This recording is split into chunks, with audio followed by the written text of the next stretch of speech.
Geiseric, or Gaiseric as is also known, was king of a Germanic tribe called the Vandals from 428 to 477.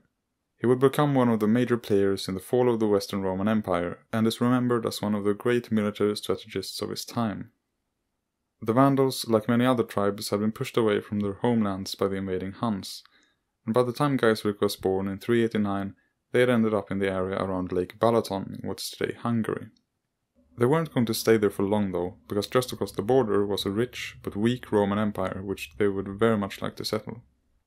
So with that in mind, Geiseric's father, King Geiseric, led his people along the Roman border until he reached the Rhine, where he came into conflict with the Franks.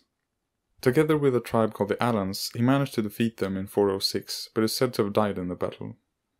Nonetheless, the Vandals now crossed the Rhine, and led by Geiseric's older brother Gunderic, they plundered their way through Gaul. When Gaiseric inherited the kingdom in 428, the Vandals had ended up in southern Spain, which, despite the pleasant climate, didn't turn out to be ideal for them.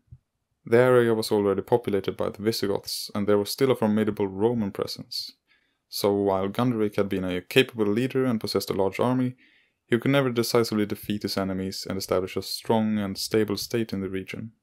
And figuring that he wouldn't be able to do anything about this either, Gaiseric soon began to look for a new land to migrate to. And as it turned out, he was in luck. The governor of the rich Roman province of Africa, Boniface, had just gotten into some trouble with the government in Rome.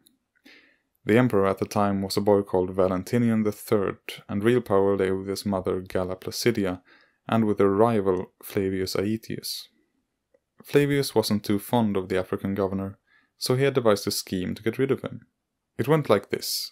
Flavius convinced Galla that Boniface was plotting against her, and made her call him back to Rome. Meanwhile, he sent a message to Boniface, warning him that he would be executed upon his arrival. When Boniface refused to come, Flavius used this as proof that he was guilty.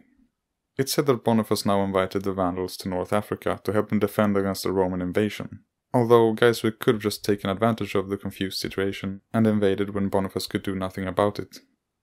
We don't know, but in any case, the Vandals migrated from Spain to Africa in the year 429.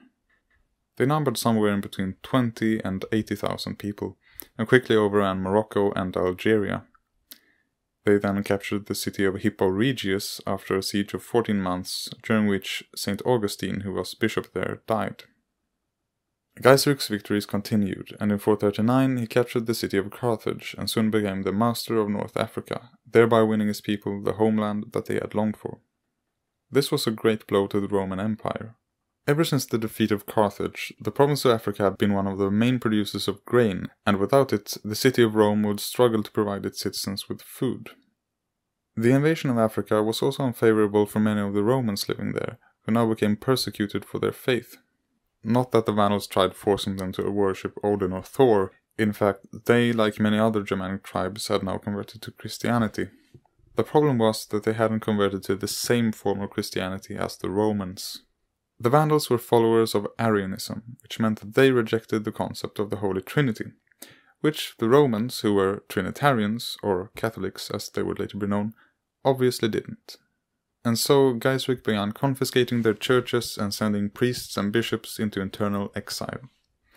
He also began taxing Trinitarians more heavily than his Arian subjects and forbade them from serving in government. Despite this internal struggle though, Gaiseric was successful in ruling his kingdom, and it soon began to flourish. As the Vandals became more and more powerful, the Romans were eventually forced to acknowledge the kingdom by signing a treaty. However, in 455, Valentinian III was assassinated and replaced by Petronius Maximus, which, according to Gaiseric, nullified the treaty. He then took the opportunity to go and sack the city of Rome, further increasing his status as a power to be reckoned with. This made the Romans realize that they had to do something about the Vandals, and so they teamed up with the Visigoths in hope of a decisive victory.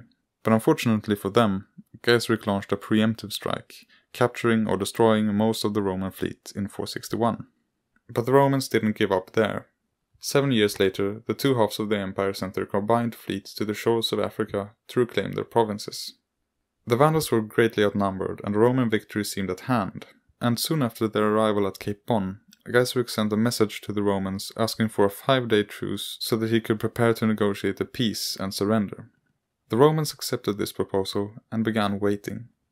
Meanwhile, however, Gaiseric was gathering up old ships in Carthage and loaded them with dried wood and jars of oil.